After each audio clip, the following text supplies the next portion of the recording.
and welcome back to the channel. Today's car we're going to be looking at is this Scalextric Ford Mondeo in the Valvoline livery. This was another Toy Fair purchase. This one came boxed, although I'm not convinced it's the right box, as you can see there. However, I appreciate the box. Let's get it out. There must be a better way of securing cars in than this, or at least make that bolt in some way captive. Anyway, let's get it out and have a look.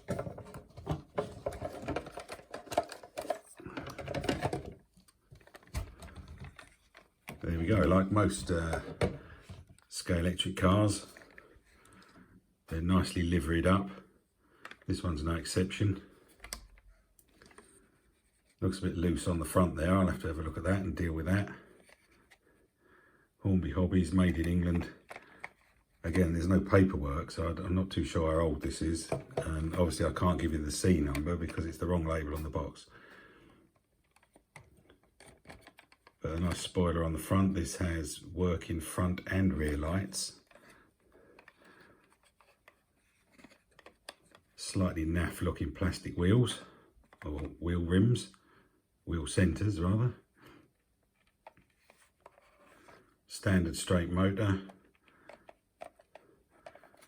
Rib tyres. Just move that out of the way.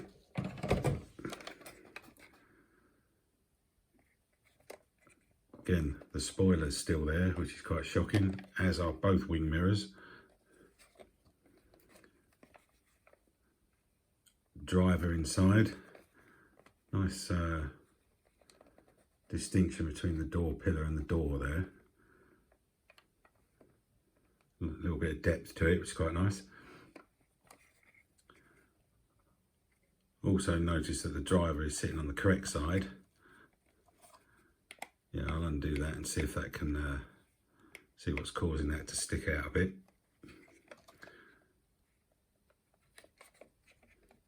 But yeah, it's not bad. This came, as I say, from a Toy Fair. We bought 2 or 3 from the same bloke, and they averaged out at £8.50 each. I don't think that's too bad for this. As usual, it's got a magnet in it. Let's see how strong that is.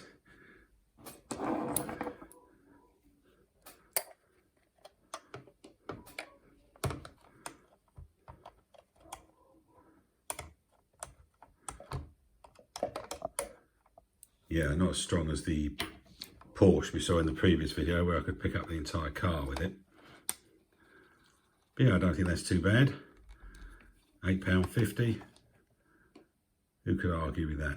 And as I say, working rear and front lights and both wing mirrors. Amazing.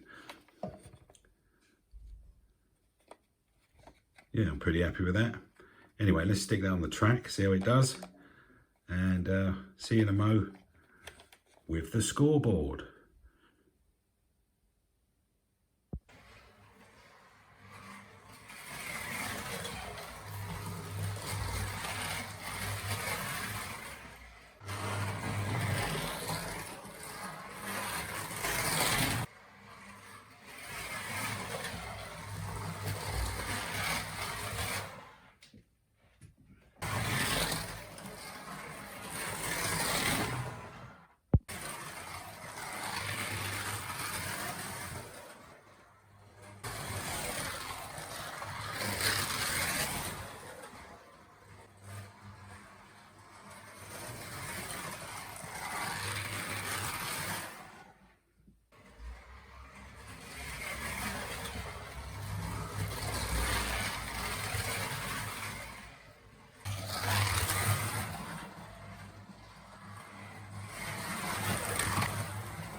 So here we are back after running, as you can see, 55 laps. And coming out at a best time of 7.218, which is slightly slower than the previous Porsche. Again, the laps are pretty consistent, but there's one or two quite long ones there, because 3 times during those 55 laps we lost a wheel, and 3 different wheels at that. I don't know if these models are known for that type of thing. I probably can super glue them on perhaps, but yeah, 3 times we lost a wheel. Shame I didn't get to video that, because some of them are quite spectacular as the wheel bounced down the track like it does in films. I was quite impressed with that. So you can see there, it's all overall it's pretty consistent. Decent car. I think I forgot to mention this one weighs exactly the same as the previous Porsche at 80 grams. I might have mentioned that first, I can't remember. So yeah, there we go. 55 laps. Do I like this car? Yes, I do. It's great fun to drive. You can certainly get the tail out. It's got, as you saw, a bit less magnet power than the Porsche did, which allows you to get the back out quite nicely. I don't think it's got quite the same top speed, and it is a bit rattly. Even though I've taken it apart and cleaned it and tried to tighten up the front, it was still a bit loose. I guess that doesn't matter really. It's just a bit rattly, not a lot of motor noise. Although I did notice the motor got very hot on this one, unlike the Porsche.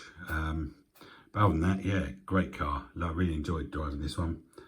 And for £8 odd, can't sniff at that, can you? So yeah, more than pleased with that. Another one I would easily recommend for the right price. So once again, thank you very much for watching, and we'll see you in the next one and see what car I decide to do next. Cheers for now. Bye.